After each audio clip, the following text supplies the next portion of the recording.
कि धावड़िया के अंदर जो है वो बीजेपी और कांग्रेस वाले लड़ रहे हैं दारू पी ली है। तो गांव वाले जो है वो पिछले 5 से 6 चुनावों के अंदर दबाव बनाते थे।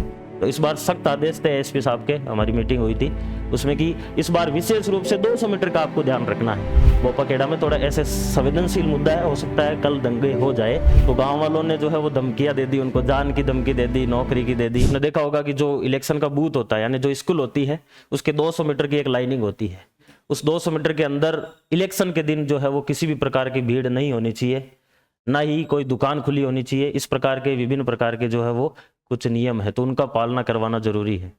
तो हमारे एक गांव था भोपाखेड़ा उदयपुर के अंदर, तो भोपाखेड़ा मेरे अंडर था। भोपाखेड़ा के अंदर एक परंपरा चल रही थी, जैसे कि मान लो कि यहाँ पर अगर स्कूल है और इस स्कूल के अंदर यहाँ पर इस जगह पर एक तिराया था, यहाँ पर पूरा का पूरा ये मार्केट था। तो पिछले 6-7 चुनाव जो हुए थे यानी कि लगभग 30-40 साल से जो, क्योंकि ये जो दूरी है ये 100 मीटर की थी। अब इस चूंकि मार्केट बंद होगा, अगर इलेक्शन होगा तो उस दिन फिर वो जो 200 मीटर के अंदर आ रहा है वो सारे के सारे बंद होंगे। तो भोपाखेड़ा में क्या था कि यहाँ जो 100 मीटर की लाइन थी इसको कितने मीटर की बना दी, 200 मीटर की, ताकि ये जो मार्केट है ये क्या रहे, खुला रह जाए। इलेक्शन के दिन यहाँ पर हताई हो जाए, बढ़िया चाय पानी जो भी बिकना है वो भी हो जाए। तो गांव वाले जो है वो पिछले 5 से 6 चुनावों के अंदर दबाव बनाते थे। जो भी बीएलओ होता था, बूथ लेवल ऑफिसर होता है जो कोई टीचर को बनाते हैं, तो बीएलओ जो था उस बीएलओ के ऊपर दबाव डालकर ये 100 मीटर को ही कितना बना रहे थे, 200 मीटर बना रहे थे। और यहां से ऐसे 3 रास्ते जाते हैं, और अगर ऐसे 200 मीटर बनाए तो फिर ये यहाँ पर बनता है, ये पूरा मार्केट बंद होता है। तो इस बार सख्त आदेश थे एसपी साहब के, हमारी मीटिंग हुई थी उसमें कि इस बार विशेष रूप से 200 मीटर का आपको ध्यान रखना है, उसकी पालना करवानी आवश्यक है। तो यहाँ पर हमारे वो बीएलओ साहब जो थे वो शाम को ये 200 मीटर वाली यहाँ करने गए थे। तो गांव वालों ने जो है वो धमकियां दे दी, उनको जान की धमकी दे दी, नौकरी की दे दी। तो मास्टर तो आपको पता ही है कितने डरपोक होते हैं। तो उन्होंने फिर हाथों हाथ फोन कर दिया हमें कि सर ऐसी ऐसी बात है कि ये जो 100 मीटर वाली जो है इसी को हम 200 मीटर बना रहे हैं, मुझे धमकियां मिल रही है। तो हम यहाँ हमीरपुरा एक पास में गाँव था, वहां पर मैं उस समय सुपरवाइजरी के लिए गया था। तो फिर हम हमारी टीम के साथ में यहाँ पर आए। तो आते ही पहले तो कोई नहीं दिखा, फिर धीरे धीरे छत के ऊपर से देखने लग गए लोग कि क्या हो रहा है। फिर मैं यहाँ बिल्कुल उतर के और बीएलओ साहब को बोला, लो चलो बाल्टी लेके साथ में, जहां पे लाइन आपको खींचनी है वहां खींचो। तो यहाँ पर आराम से यहाँ लाइन खींची, यहाँ खींची, यहाँ खींची, ये पूरा का पूरा मार्केट इसके अंदर कवर हो गया। और इस 200 मीटर के बाहर जो है वो जो भी उम्मीदवार है, जैसे कांग्रेस का है, बीजेपी का है या निर्दलीय है, वो खुद के पोलिंग जो है वो बूथ लगाते हैं, यहाँ पे टेंट वगैरह लगा लेते हैं ताकि जो भी यहाँ से कोई मतदाता आ रहा है उसको थोड़ा बहुत बता दे। तो पहले 200 मीटर ये हुआ करता था। तो यहाँ इस मार्केट के अंदर जो दुकानें हैं उन दुकानों को ही जो है वो अपना पोलिंग बूथ बना लेते थे जो आपके उम्मीदवार थे। तो यहाँ पर टेंट वेंट लगाए हुए थे। तो पहले तो 200 मीटर की लाइन खिंचवाई बढ़िया से, और फिर यहीं पर ही वो थे। फिलहाल तो भाग गए सारे के सारे। तो टेंट वाले ये जो थे, तो एक आदेश था कि भाई अगर टेंट अगले 10 मिनट में नहीं खुला तो टेंट भी जब्त है, टेंट कभी वापस मिलेगा नहीं, और जिस भी उम्मीदवार का है या फिर जिसने भी लगाया है वो सारे के सारे अंदर जाएंगे। और हम एक राउंड लेकर आ रहे हैं जब तक ये काम हो जाना चाहिए। तो इधर पास में गांव था धावड़िया, वहां हम जाके आए जब तक यहाँ से टेंट भी गायब हो गया, और साथ साथ में यहाँ पर ये सारे के सारे क्लीन हो गए। फिर दूसरे दिन सुबह से, अब रात को जैसे कि क्योंकि 24 तारीख की जो रात होती है वो सबसे इंपॉर्टेंट होती है, जैसे कत्ल की रात उसको कह सकते हो, क्योंकि उस दिन जो है सबसे ज्यादा जो है वो एक्टिव रहते हैं, चाहे दारू हो चाहे अपने पैसे हो जो भी है। तो 24 तारीख को रात को हम 1 बजे सोए थे। 1 बजे तक जो 9 गांव थे उनके अंदर रेगुलर जो है वो हम चक्कर काट रहे थे, गश्त कर रहे थे। 1 बजे हम सोए। 1 बजे सोने के बाद में इधर इस रूट के ऊपर एक गांव पड़ता है धावड़िया, जो यहाँ से लगभग 12 किलोमीटर दूर था। और अजमेर में जो खेरोदा वाला जो क्षेत्र है वहां पर पता है क्या है, हमने पढ़ा था, अरावली पढ़ी थी उदयपुर के अंदर अरावली।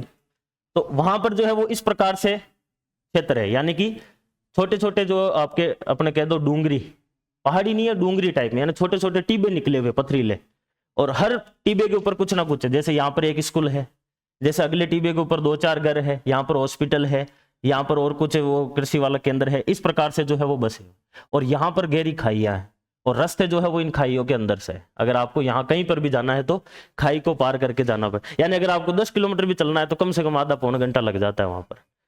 तो एक प्रकार से जो है वो रास्ता जो है वो बड़ा मुश्किल था। तो यहाँ से ये 10 किलोमीटर हमारे दूर था। तो हम रात को 1 बजे पूरा का पूरा कर करा के यहाँ पर आके सोए थे बढ़िया से कि अब ठीक है, शांति है, कहीं पे कोई दिक्कत नहीं है। सुबह उठना है 5 बजे और 7 बजे से पोलिंग है तो 6 बजे हमें पहुंचना है।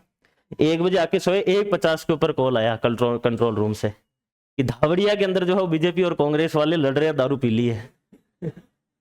अब देख लो पुलिस का यहां पर जाके पता चला कि वाकई में पुलिस जो है वो कितना काम करती है। अपने को बाहर से लगता है कि इनके तो मजे हैं, पैसे खा लेते हैं, बढ़िया से जिंदगी कटती है, किसी को डरा देते हैं, लेकिन यहाँ पर रियलिटी पता चलती। तो 1 बजे हम आकर सोए, 1:50 पर जैसे ही सूचना मिली 10 मिनट के अंदर अंदर वर्दी पहनी और गाड़ी स्टार्ट करी और यहाँ धावड़िया पहुंच गए। लगभग 2:15-20 के आसपास हम पहुंच गए और फास्ट भी गए थे। हमारे ड्राइवर को बोला स्पेशली तेज चलाना। तो यहाँ पर गए, जाते गाड़ी देख के फरार हो गए बीजेपी कांग्रेस वाले। तो जो दारू पिए हुए थे वो वहीं पे ही थे।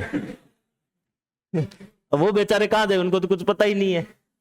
कोई दो तीन पड़े चिल्ला रहे कि भाई बीजेपी बीजेपी, 2-3 वो एक डांगी था उधर, उदयलाल डांगी, तो डांगी को वोट देना है ऐसे। फिर बढ़िया से लट निकाले 2-4 को तो बजाए, फिर उतरी थोड़ी बहुत। फिर उसको यही था कि भाई सुबह तक चले जाना, बढ़िया से अपना आधार कार्ड लाना, वोट दे देना। तो ये यहाँ पर खत्म करके फिर वापस गए जब तक 3 बज गई। 2 घंटे की वापस नींद निकाली और 5 बजे वापस उठ गए। 5 बजे उठ के 5:30 तक रेडी होके सीधे पहुंच गए वापस ग्राउंड में, वही दिन भर का रूट। तो एक तो यहाँ पर 40 सालों से जो ये 200 मीटर की लाइन थी, इसको हमने आगे बढ़वा दिया। जो वहां पर हमारे जैसे कि जो बूथ होते हैं, उन बूथ के ऊपर एक तो BLO होता है, बूथ लेवल ऑफिसर, और जितने बूथ होते हैं उन सबके ऊपर एक सेक्टर, उसको बोलते हैं सेक्टर, जिसके अंदर 10-15 बूथ आ जाते हैं। और सेक्टर के ऊपर एक प्रिंसिपल लेवल का जो टीचर होता है उसको सेक्टर मजिस्ट्रेट बनाते हैं। तो हमारे सेक्टर मजिस्ट्रेट था और जो BLO था यहाँ का अपने भोपा खेड़ा का, उन्होंने कहा था कि ये वाकई में इतिहास बन गया कि आपने इस 200 मीटर को पिछले 40 सालों में जो यहाँ पर थी स्कूल के पास में, इसको यहाँ पर कर दी। तो एक तो ये नया इतिहास बना उस गाँव का, और आने वाले समय में उनके लिए अब समस्या नहीं होगी। तो दूसरे दिन जब 7 बजे चुनाव शुरू हुए, 7 बजे धीरे धीरे लोग उठे, 9-10 बजे तक भीड़ हुई। तो इस 200 मीटर के अंदर एक बंदा भी नहीं नजर आया। और यहाँ पर सबने 1-2 ने बूथ लगा रखे थे, तो यहाँ पर तो बढ़िया से टेंट वेंट लगा रखे थे। सुबह तो इधर दरी बिछा रखी थी, बस बैठ गए थे।